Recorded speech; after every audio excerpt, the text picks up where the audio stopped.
took out a notebook. He tore out a sheet and scribbled upon it. Then he handed it to Ben and asked whether he could read it.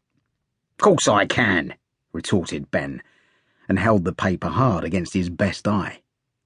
"Greystones, ain't it?" "Splendid. Go on." "Greystones," repeated Ben to gain time. "And the next is North Lane." "But where's the common?" "No need to write that," responded the young man.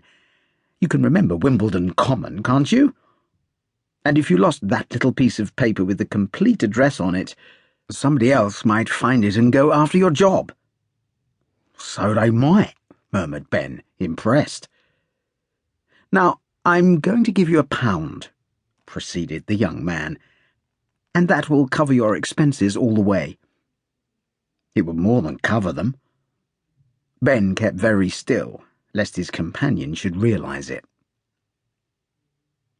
"When you get to the house," went on the young man, "you will say that Mr. White sent you.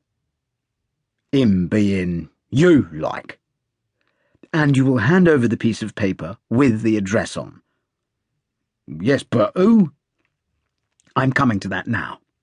The gentleman you will ask for and hand the paper to is Mr. Lovelace." "Go on." "What's the matter now?" "Nothing." "Then what did you say go on for?" "Well, Lovelace. I thought you was making a name up like." "Try to think a little less when you get to Wimbledon Common," said the young man dryly. "If Mr. Lovelace can stand your interruption and likes your face, he'll take you. If he can't stand and doesn't—" The young man shrugged his shoulders. "Well, in that case, you'll have your fare to London with a bob or two over." The taxi swung round a corner. 100 yards ahead loomed the station. "And that's all?" murmured Ben. "Yes, when I've given you your cap," answered the young man. He undid the little parcel. A dark brown cap of rough material bulged out of it. "Have I suited your particular style of beauty?" asked the young man, as he put it on Ben's head. Ben stared at a small mirror fixed in the taxi. The young man stared at Ben. Both were intent. "Bit of all right," commented Ben. "Good," said the young man. He looked pleased. Then all at once he looked less pleased, for a blank expression suddenly replaced the self-conscious grin with which Ben had been regarding his face in the mirror. "What's the trouble this time?" he demanded sharply. "Just thought of something," muttered Ben. "I advised you not to think," retorted the young man. "Yes, but, well, this is something I forgot, see?" "All I see is that you'll have to go on forgetting it."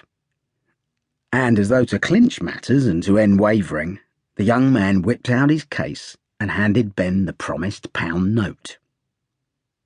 Ben clutched the note, but his soul was not soothed. The thing he had forgotten was important, more important even than a £1 note. "It's a letter," said Ben. "Write it from London," answered the young man. "It might be too late, see?" replied Ben doggedly. "It might miss the person." "Who is the person?" asked the young man. Ben hesitated. He didn't feel inclined to admit that the person was a girl he'd left in Spain who wouldn't know where to connect up with him when she got back to England unless she found a note waiting for her at Southampton post office.